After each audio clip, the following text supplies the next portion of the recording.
Hello and good morning, students. I'm sure you had a great dictation test. I hope it was easy, convenient, and you could write the entire paragraph properly. This is the content for today's class. As a part of today's class of English, I'll be sharing the basic mind maps of two chapters. The first one is the Adventures of Toto. I hope you have watched the interview of Ruskin Bond, the author, and the other one is Ishwaran the Storyteller. These are two very simple stories and stories which are meant to be read and enjoyed because they are a part of your supplementary reader book. So in this class, as a part of this class, I'll just share the basic mind maps of the story, what happens around in the story, and discuss the question answers, which you'll have to note down on your copies, your notebooks, and upload them within 2 days. Moving forward, yes, the first one is called The Adventures of Toto. Toto here is a dog. Very interestingly, I have highlighted one thing. This was the first line in the book. This is the first line in the book. It's called. It's written as grandfather bought the monkey for rupees 5. This is the first line, and here the last line says grandfather sold the monkey for rupees 2. Basically, grandfather had a loss of money over here between the buying and selling of Toto. There was a lot of adventure that happened. Toto was very mischievous. You can very well imagine what a pet monkey could be. He was very mischievous. He was really smart.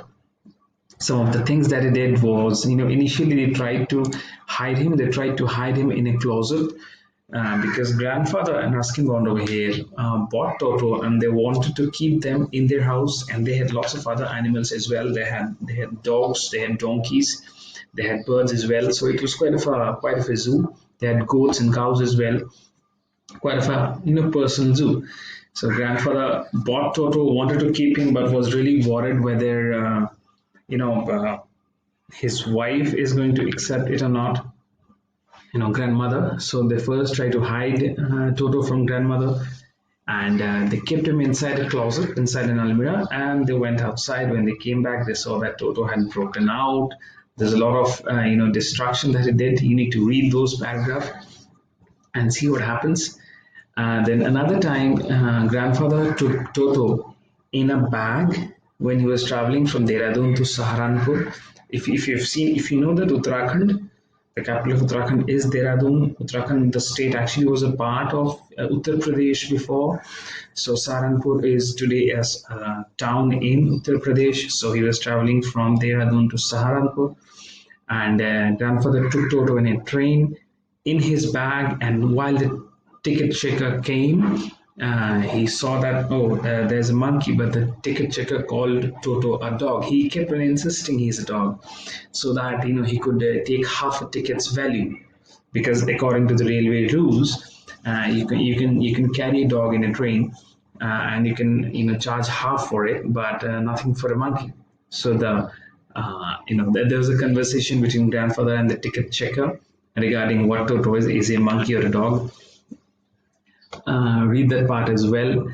And then Toto once almost killed himself, all right, by getting inside a pot of boiling water. So Toto used to take bath in cold water. Dehradun is a very cold place.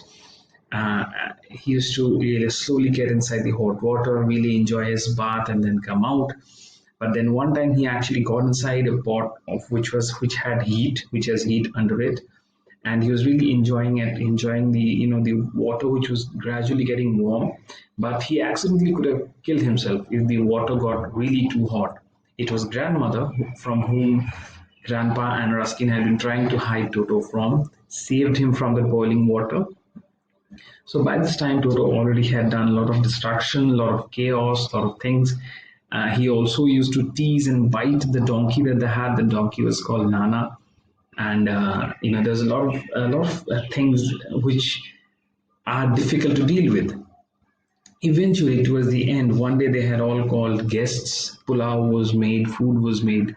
Toto was such a nuisance. He damaged food. He damaged all the pulao. He threw water at people's face. He threw away the plate. He ran away, and he broke a lot of cutlery.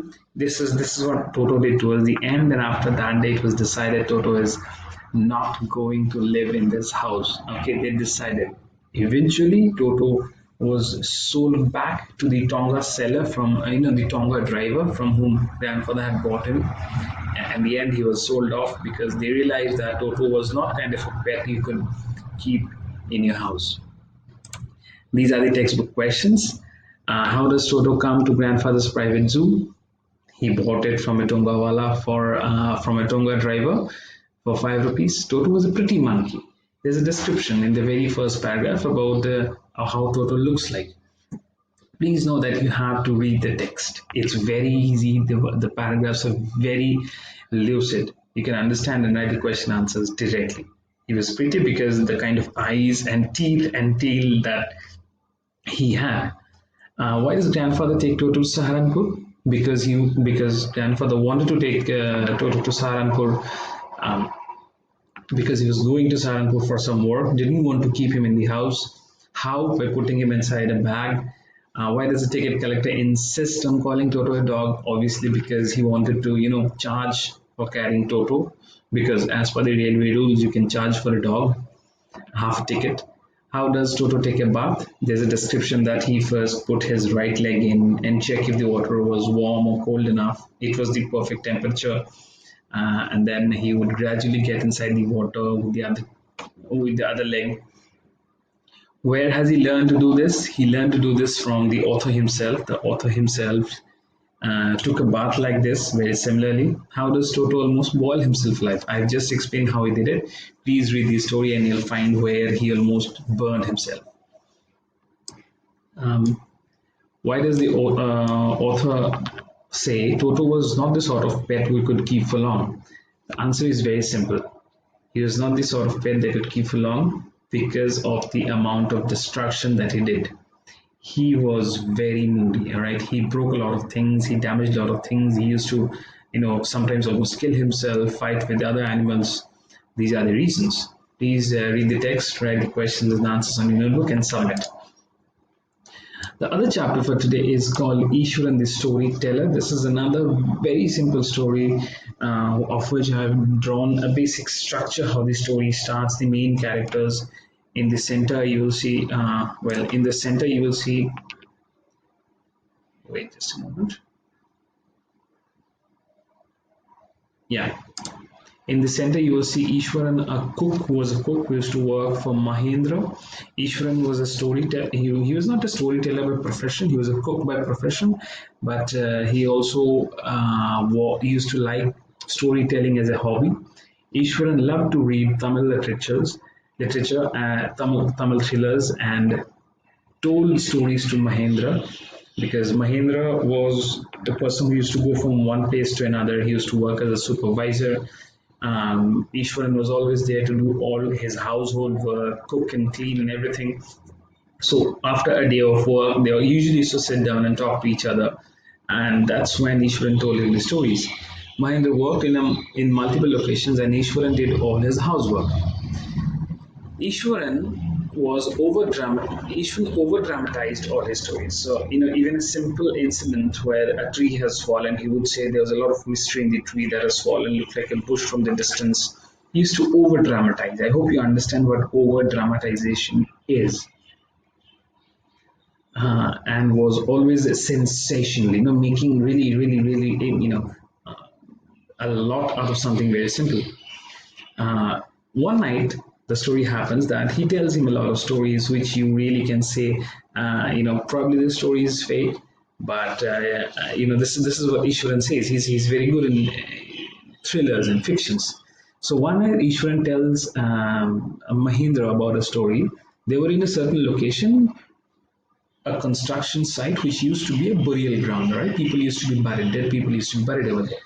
Ishwaran says that, in this ground there exists a woman, a ghost, who is a woman, and the woman carries not a live baby or a born baby, but a fetus. A fetus is what a person looks like before it's born. It's a very messy thing. A fetus is not a really good thing to look at. So Ishwaran, just to bring a lot of disgust in the story, says there's a ghost, a woman who carries a fetus in this area. Mahendra is really scared. You read the story and you'll find out the exact conversation between Mahendra and Ishwaran. And what happened was, finally that night, Mahendra thought that he heard or saw from a distance something that looked like a ghost in the middle of the night. He was very scared. And even next morning, Ishwaran told Mahendra, Master, I told you in this area there's a ghost. This is a story, it's a very simple story. And the questions and answers can be very easily dealt with. So, in what way is Ishwaran an asset? The word asset means something that is very useful.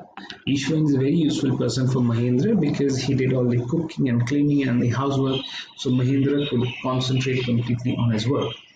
How does Ishwaran describe the uprooted tree in the highway? You have to actually read it. Although I can share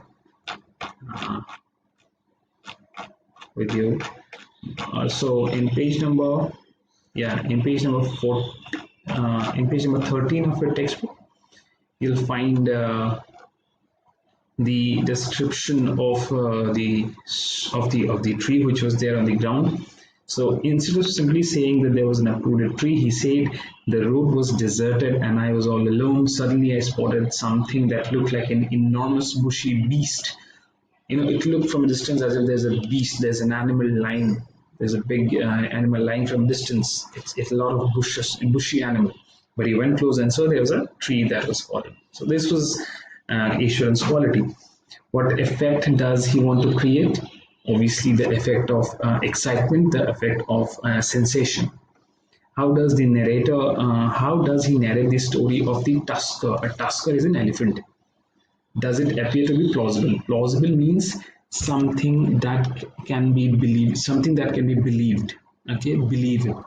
It's a lie, so it's not plausible. If someone tells you a story and you can believe it, if you can believe it, it's a plausible story. If you think no, there's a lot of lie in that story, it's not plausible. So how does he narrate the story? Please read and find out about how he, using karate, stops a mad elephant from creating destruction. Does it appear plausible? To me, it does not. I'm sure it won't appear plausible to you as well.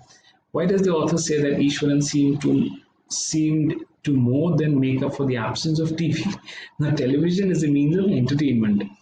The author says that Mahendra never needed a TV because Ishwaran himself was so much of entertainment because of the thrilling stories. He just did not say normal stories. His stories had a lot of thrill. Mahendra called ghosts or spirits a figment of imagination. What happens to him in full moon night? That you have to say. I've just said what happens to him on a full moon night. So you can either watch this video, rewind it, or read the story. You have to read the story, obviously. The last question number 6, is not necessary. Please answer only question numbers 1, 2, 3, 4, and 5. Well, that's all for today. I hope what I've explained makes sense. You'll be able to attempt the question answers. Please get in touch in case you feel you haven't understood anything. Also, you have to read this story. Remember, you read this story, you'll be able to answer them very easily. Thanks for watching.